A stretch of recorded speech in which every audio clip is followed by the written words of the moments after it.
Doutora, é Cristiane Pantoja, é isso? Isso, Cristiane Pantoja. Presidente da Comissão de Assuntos Constitucionais. Da OAB-DF. Ok. Doutora Cristiane, para começar, por que essa lei 857, que permite a doação e venda direta de imóveis públicos lá no Gama, por que ela é considerada inconstitucional? No entender da OAB-DF, você não pode doar ou fazer a venda direta de imóveis públicos, porque tanto a Constituição, como a Lei Orgânica do DF, como a Lei de Licitações, determina que as transferências de propriedade de bens públicos devem ser efetivadas por meio de licitação. Um processo licitatório em que todos os interessados participem e possam adquirir, portanto, esse imóvel público. Entendeu? Entendi. E também existe uma outra questão, porque a Lei Orgânica do Distrito Federal, quando a gente trata de questões urbanísticas, de planos diretores, como é o caso, é necessário haver um estudo urbanístico e ambiental prévio para que se possa fazer esse tipo de transferência de imóveis públicos e também a necessidade de uma consulta à população interessada, né? Segundo obtivemos a informação, a população interessada, houve sim uma audiência pública em julho, salvo engano, do ano passado, 2012, mas obtivemos a informação também que a maioria, se não pelo menos metade da população do Gama foi contra essa venda direta para pessoas específicas determinadas nessa lei. Na verdade, essa lei, ela é uma consequência de outros atos normativos antigos, que também foram expedidos pelo governo e pela Câmara Legislativa, que acabou desafetando áreas públicas do Gama e permitindo essa doação para determinados funcionários públicos do Distrito Federal, que são a Polícia Militar e os bombeiros. Só que essas normas primeiras que permitiam essa desafetação das áreas públicas, elas foram declaradas inconstitucionais pelo Tribunal de Justiça do Distrito Federal.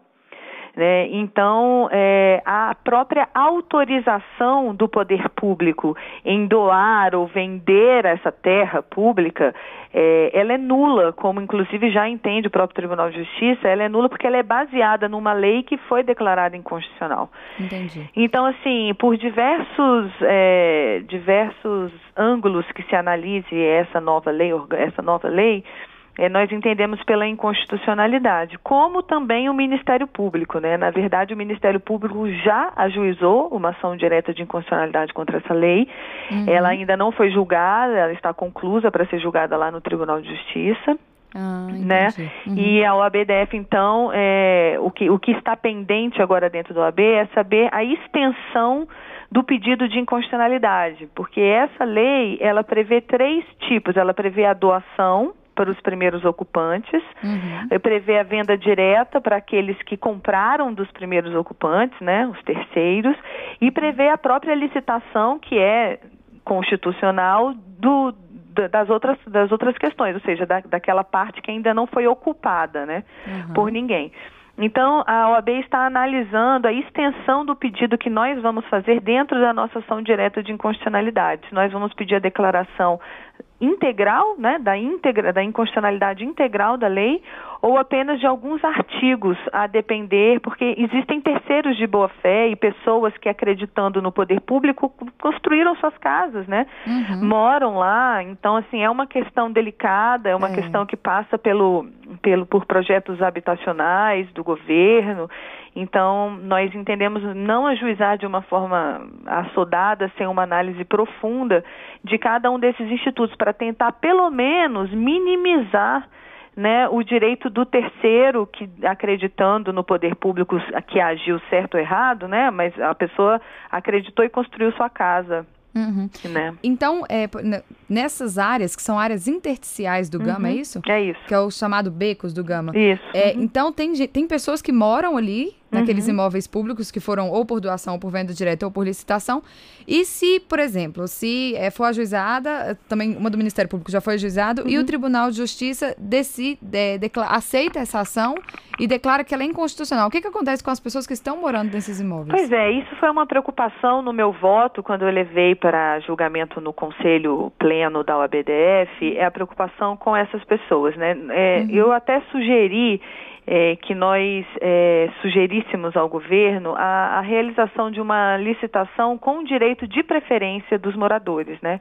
Essa política de licitação com direito de preferência já tem sido utilizada, né, pelo governo do Distrito Federal em diversos outros condomínios que acabaram sendo ocupadas e por uma inércia do poder público acabou se concretizando no Distrito Federal inteiro diversos condomínios irregulares, né? Então, de forma a tentar regularizar essa situação, o governo já tem feito, pela Terracap, né, já tem feito licitações com direito de preferência à pessoa que já construiu e mora lá. Entendi. Né? Então, eu acho que mas isso é uma política pública, né? A OAB ela vai pedir a inconstitucionalidade da lei, o Tribunal de Justiça vai declarar, e a partir dali, o governo é que vai ter que tomar uma atitude de uma forma constitucional, tentar minimizar o impacto dessa ocupação que foi realizada de uma forma inconstitucional. E nós sugeriríamos essa licitação com direito de preferência, mas é só uma sugestão, né? Entendi. E até esse ajuizamento, até a decisão do Tribunal de Justiça, essa venda direta de imóveis, ela fica permitida até o Tribunal de Justiça julgar?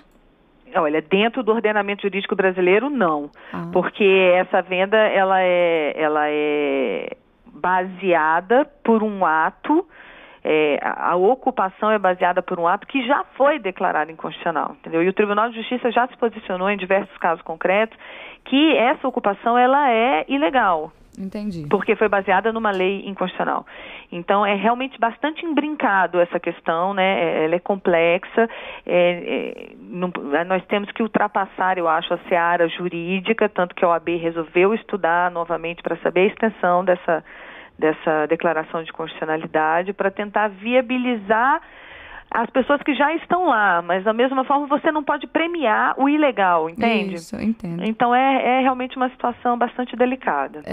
E tem alguma previsão, doutora, para a OAB ajuizar essa ação de inconstitucionalidade? Olha, ficou para a próxima reunião do Conselho Pleno, que é sem ser essa quinta-feira a outra, que o conselheiro que ficou responsável pela análise dessa extensão que eu lhe falei da inconstitucionalidade, para que ele apresentasse seu voto. Uma vez apresentado e todo o Conselho Pleno vote, delibere sobre o ajuizamento, já foi deliberado, mas sobre até onde nós vamos pedir a inconstitucionalidade, uma vez deliberado isso que é na quinta-feira, no dia seguinte a OAB pode ajuizar. Ah, entendi então. Entendeu? E doutora, só para conseguir explicar, como é que se explica, o que são as áreas intersticiais? O que significa isso? É porque dentro do plano urbanístico do Gama, você tem áreas residenciais, né, onde você tem uma casa do lado da outra, aí você tem como se fosse um B com um espaço deixado para praças públicas, para arvorismo, etc. E depois, do outro lado, você tem outras casas. Então, entre dois conjuntos de casas, você tem um espaço verde, um espaço que é uma terra pública, né, que é uma terra de uso comum do povo, como diz a Constituição, e que o governo resolveu, e a Câmara Legislativa, eles resolveram doar essas terras públicas para determinados servidores, entendeu? Ah, entendi. Então tá bem explicado, doutora, realmente esses questionamentos que eu tinha. Tem mais alguma coisa que a doutora queira ressaltar ou informar? Não, tá tudo bem. Então tá bom. Então era realmente isso. Muito obrigada pela entrevista e pela atenção. Viu, Tá, Cristiane? por nada, um abraço. Um abraço, boa tarde. Tchau.